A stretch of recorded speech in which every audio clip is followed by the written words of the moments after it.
छत्तीसगढ़ के स्कूलों में पढ़ाने वाले गुरुजी की सबसे बड़ी परीक्षा अब बच्चों को पढ़ाना नहीं बल्कि मोबाइल में अटेंडेंस लगाना बन गई है।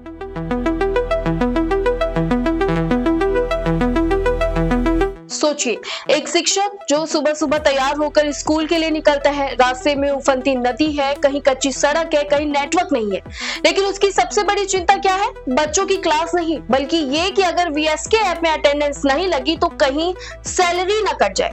यही वजह है कि छत्तीसगढ़ के हजारों शिक्षक अब ऑनलाइन अटेंडेंस व्यवस्था के खिलाफ आवाज उठाने लगे हैं।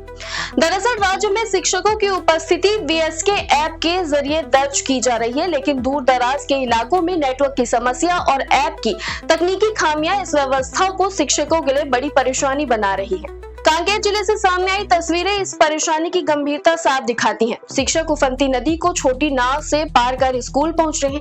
हैरानी की बात यह है कि कई शिक्षक बिना लाइफ जैकेट के अपनी जान जोखिम में डालकर नदी पार करते हैं। देख लो यार, अब कैसे वीएसके में कैसे आप अटेंडेंस लगाओगे? परेशानी समझो भाई। जिला प्रशासन, हाँ ये सही बात है। यहाँ इंतजार करना पड़ता है, और उसके बाद भी कुछ पैदल भी जाना पड़ जाता है। लग रहा है जिला प्रशासन।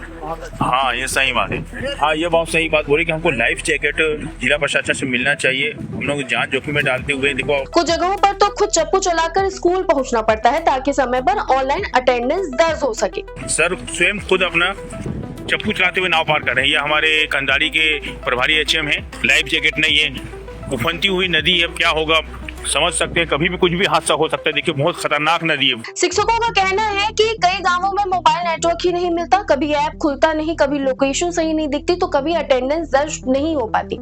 कई बार स्कूल परिसर में मौजूद होने के बावजूद ऐप 400 से 500 मीटर दूर होने का मैसेज दिखाता है। ऐसे में शिक्षक इधर उधर घूमकर नेटवर्क और लोकेशन खोजने को मजबूर हो जाते हैं। सबसे बड़ी चिंता इस बात की है कि ऑनलाइन उपस्थिति को वेतन से जोड़ दिया गया है। शिक्षकों का कहना है कि यदि तकनीकी कारणों से अटेंडेंस नहीं लगी तो उनकी सैलरी पर असर पड़ सकता है। उनका सवाल है कि जब समस्या सिस्टम में है तो इसकी सजा शिक्षक क्यों भुगते? इसी मुद्दे को लेकर शिक्षक संगठन भी सरकार के खिलाफ मोर्चा खोलने की तैयारी में है। उनका कहना है कि पहले तकनीकी खामियां दूर की जाए, उसके बाद ही ऑनलाइन अटेंडेंस को पूरी तरह लागू किया जाए। अगर समस्याओं का समाधान नहीं हुआ तो 7 अगस्त से आंदोलन शुरू किया जाएगा।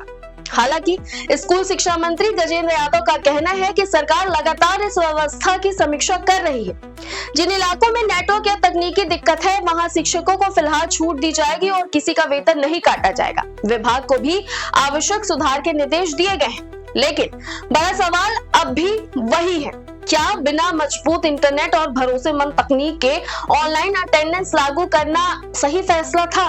और अगर एक शिक्षक का समय बच्चों को पढ़ाने के बजाय नेटवर्क खोजने और ऐप चलाने में ही निकल जाए तो आखिर नुकसान किसका होगा? शिक्षक का, छात्रों का या फिर पूरी शिक्षा व्यवस्था का? अब देखना होगा कि सरकार तकनीकी खामियां कितनी जल्दी दूर करती है या फिर यह विवाद आने वाले दिनों में बड़े आंदोलन का रूप लेता है।